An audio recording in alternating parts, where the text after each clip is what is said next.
आज आप जानने वाले हैं कहानी ओडिशा के कोणार्क मंदिर की। ये सिर्फ एक आम मंदिर नहीं, इसमें छुपी हुई है एक 12 साल के लड़के का बलिदान। ये मंदिर गंग वंश के महान राजा राजा नरसिम्हदेव प्रथम के द्वारा 13वीं सदी में बनाया गया था। ये मंदिर पुरी से करीब करीब 35 किलोमीटर दूर चंद्रभागा के नदी के पास है। कोणार्क कोणार्क संस्कृत के दो शब्दों से मिलकर बना हुआ है। एक है कोण, जिसका मतलब होता है कॉर्नर, और दूसरा है आर्क, जिसका मतलब होता है सूर्य। इसके नाम से ही पता चल रहा है ये मंदिर समर्पित है भगवान सूर्य देव को। इस मंदिर की सुंदरता अद्भुत है।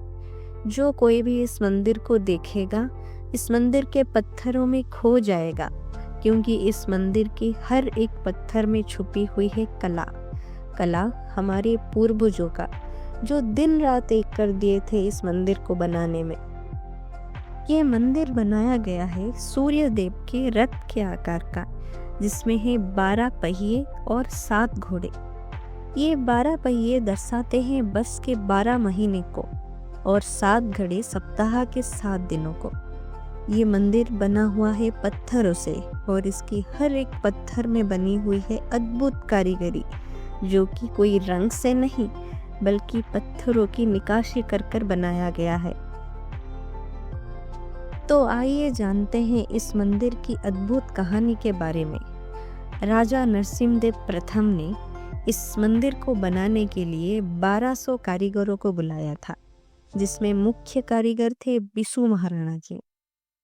बिसु महाराणा और उनके कारीगरों ने अपने जीवन के 12 साल लगा दिए इस मंदिर को बनाने में। सब कुछ बन गया था, पर मंदिर का शिखर नहीं बन पा रहा था।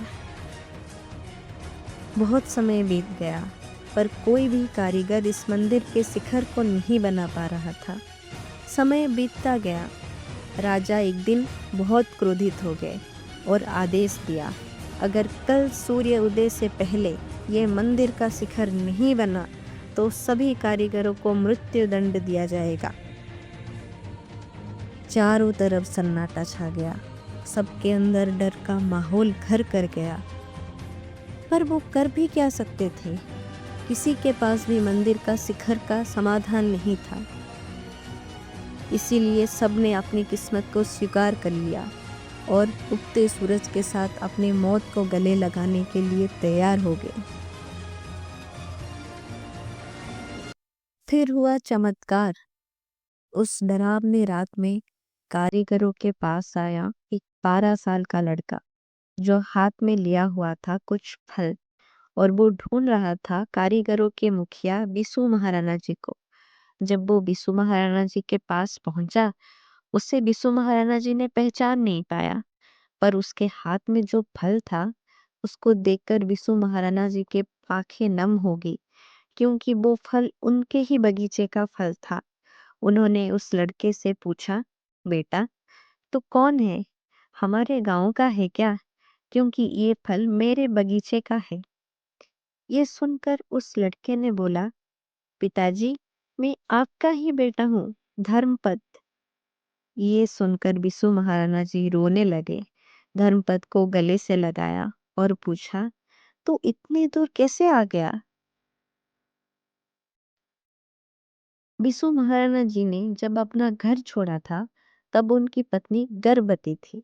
इसीलिए धर्मपद ने कभी अपने पिता को नहीं देखा था। समय के साथ जब वो बड़ा हुआ, तब वो अपने दोस्तों के पिताओं को देखता था और अपनी माँ से पूछता, माँ मेरे पिता कहाँ हैं? तब उनकी माँ बोलती, तेरे पिता एक महान काम के लिए राजा के पास गए हैं और बहुत जल्दी आ जाएंगे। पर समय कहाँ रुकता है। धर्मपद अब 12 साल का हो गया था, पर उसके पिता अभी तक अपने घर नहीं लौटे थे। इसीलिए धर्मपद ने अपने पिता के पास जाने की जिद पकड़ ली और अपने पिता को ढूंढने के लिए निकल पड़ा।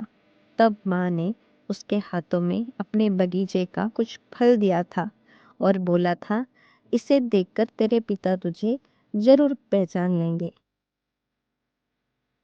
पर धर्मपद जब यहाँ पहुंचा, आसपास के माहौल और अपने पिता के मुख की उदासी को देखकर अंदाजा लगा लिया, यहाँ कुछ तो बहुत बुरा हुआ है। इसीलिए वो अपने पिता से पूछा, आखिर बात क्या है?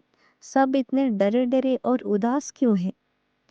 तब बिशु महाराणा जी ने अपने बेटे को सारी बात बताई। धर्मपद अपने पिता के रास्ते पे ही चल रहा था। वो बड़े होकर अपने पिता की तरह ही एक महान कारीगर बनना चाहता था और कारीगरी सीख रहा था।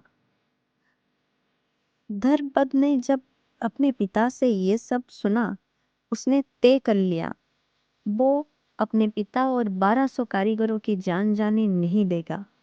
रात के अंधेरे में वो मंदिर के ऊपर चढ़ गया और मंदिर का शिखर का काम करने लगा। बहुत मेहनत से मंदिर का शिखर का काम पूरा हो गया। आखिरकार 1200 कारीगरों और धर्मपद की मेहनत रंग लाई।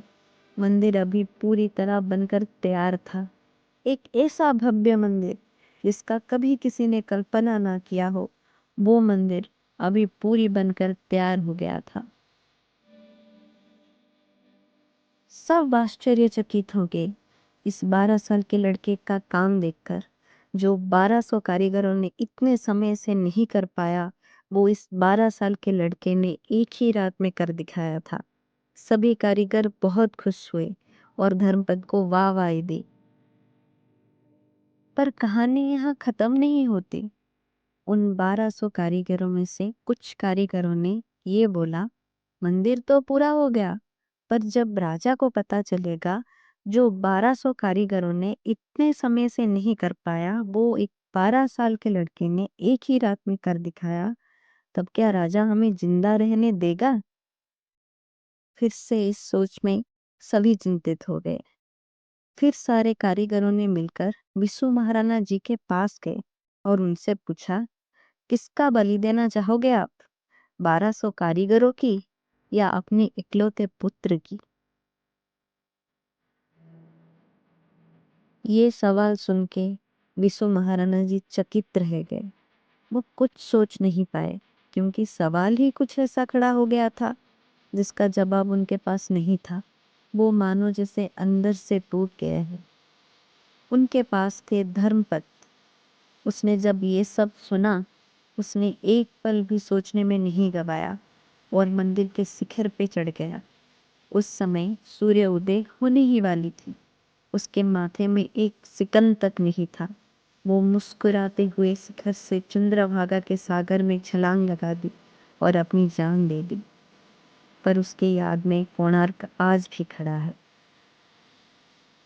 मुझे नहीं पता धर्मपद का जान देना कितना जरूरी था, पर मुझे ये सवाल आज भी परेशान करता है। क्या सच में धर्मपद की जान देना इतना जरूरी था? जरा सोच कर देखो, जो लड़का 12 साल में इतना बड़ा काम कर दिखाया, अगर वो जिंदा होता तो और कितने अद्भुत कलाकारी हमारे देश के लिए बनाता। पर वो जो भी हो, इस मंदिर की सुंदरता और अद्भुत कारीगरी की वजह से इसको 1984 में विश्व धरोहर स्थल का स्थान दिया गया है। ये निशानी है धर्मपद की बलिदान की और उन 1200 कारीगरों की 12 साल की मेहनत की और हमारे देश की गर्व की।